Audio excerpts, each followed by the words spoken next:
Kejang ini terjadi selalu pada saat anak mengalami demam. Bentuk kejangnya bisa berupa sebelah tubuh atau kejang vokal, ataupun bisa kejang umum atau kejang seluruh tubuh. Yang pertama yang harus diingat adalah Bunda tidak boleh panik. Itu tujuannya supaya muntahan atau ludah itu tidak tersedak. Ukur suhunya, lalu kita lihat juga bentuk dan lamanya kejang. Bila perlu, harus divideokan. Atau bahkan jari ibu atau bapak. Biasanya di kampung itu sering sekali memasukkan jari ke dalam mulut anaknya. Itu biasanya terjadi pada umur 6 bulan sampai 5 tahun. Dan kejang demam ini akan berisiko berulang kembali sampai dia mencapai umur 5 tahun. Jadi, jangan diukur memakai tangan.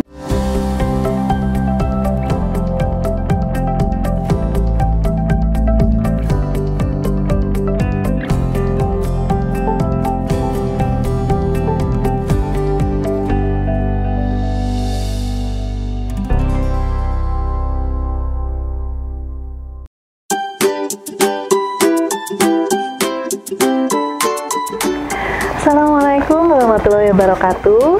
Semangat pagi sahabat Ruang Dokter semua. Semoga sahabat dan keluarga selalu dalam kondisi yang sehat walafiat.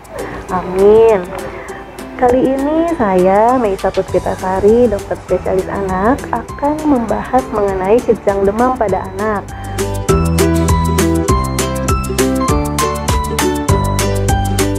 Kejang demam atau staph adalah bangkitan kejang yang terjadi pada saat anak demam, yaitu suhu rektal lebih dari 38 derajat Celcius, dan penyebabnya bukan disebabkan oleh kelainan pada otak.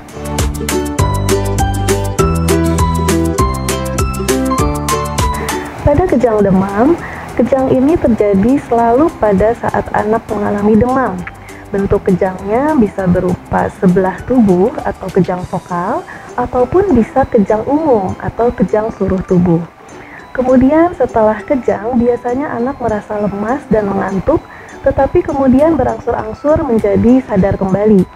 Dan selama panas atau demam, kejang ini berisiko untuk berulang kembali.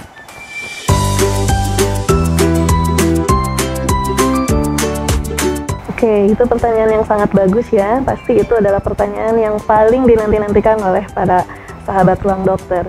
Jadi apabila Ananda ini mengalami kejang demam, yang pertama yang harus diingat adalah Bunda tidak boleh panik.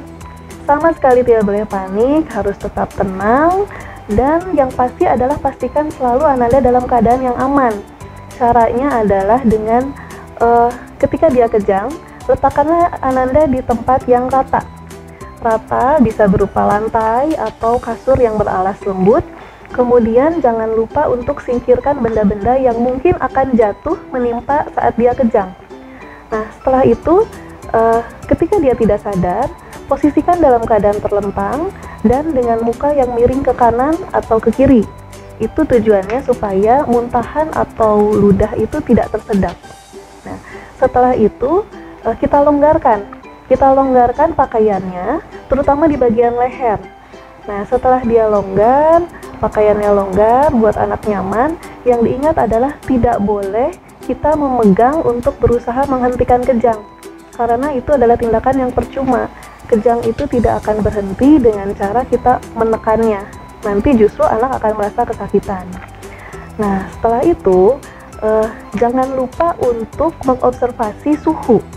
Ukur suhunya, lalu kita lihat juga bentuk dan lamanya kejang. Bila perlu, harus divideokan. Nanti bentuk-bentuk kejang, dokumentasi ini berupa video nanti akan sangat membantu untuk dokter dalam mendiagnosis dan memberikan terapi kelak. Gitu.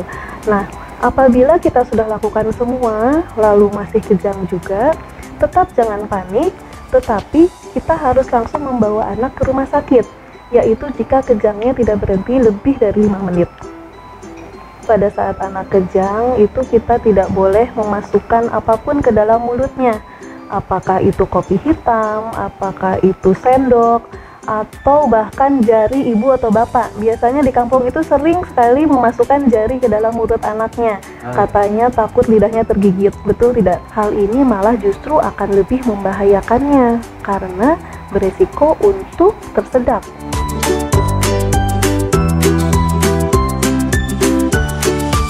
Jadi kejang demam pada anak itu biasanya terjadi pada umur 6 bulan sampai 5 tahun. Dan kejang demam ini akan berisiko berulang kembali sampai dia mencapai umur 5 tahun. Pada umumnya dia akan berhenti sendiri. Nah, tetapi pada saat setelah umurnya 5 tahun ternyata dia masih mengalami kejang demam, nah itu yang harus dibawa ke dokter, harus diperiksa lebih lanjut.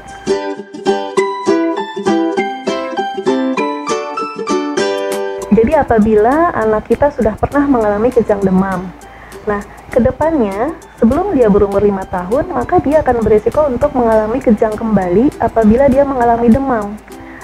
Oleh karena itu kita harus melakukan persiapan di rumah. Yang pertama yang harus disiapkan adalah Bunda harus memiliki termometer. Termometer ini adalah alat untuk mengukur suhu anak. Jadi jangan diukur memakai tangan, karena tangan itu tidak akurat. Jadi kita harus gunakan termometer. Lalu ketika suhunya di atas 37,5 derajat Celcius, itu artinya anak sudah mulai demam. Jadi ibu harus mulai memberikan obat panas.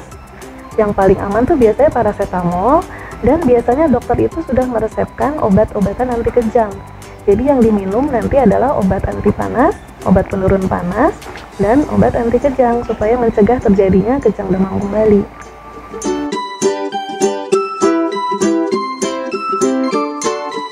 Kejang demam adalah suatu bangkitan kejang yang terjadi pada saat anak demam, yaitu pada saat suhu rektalnya lebih dari 38 derajat Celcius. Dan penyebabnya ini bukan disebabkan karena kelainan di dalam otak. Kejang demam ini biasanya terjadi pada umur 6 bulan sampai dengan 5 tahun.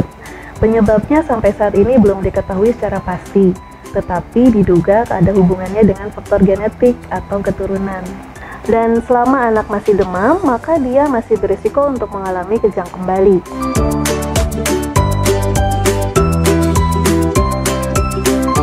Sampai saat ini belum ada penelitian yang mengatakan bahwa kejang demam dapat menyebabkan kecacatan atau menimbulkan kematian. Baik sobat, sekian penjelasan dari saya mengenai kejang demam pada anak. Semoga bermanfaat dan sampai jumpa. Dadah.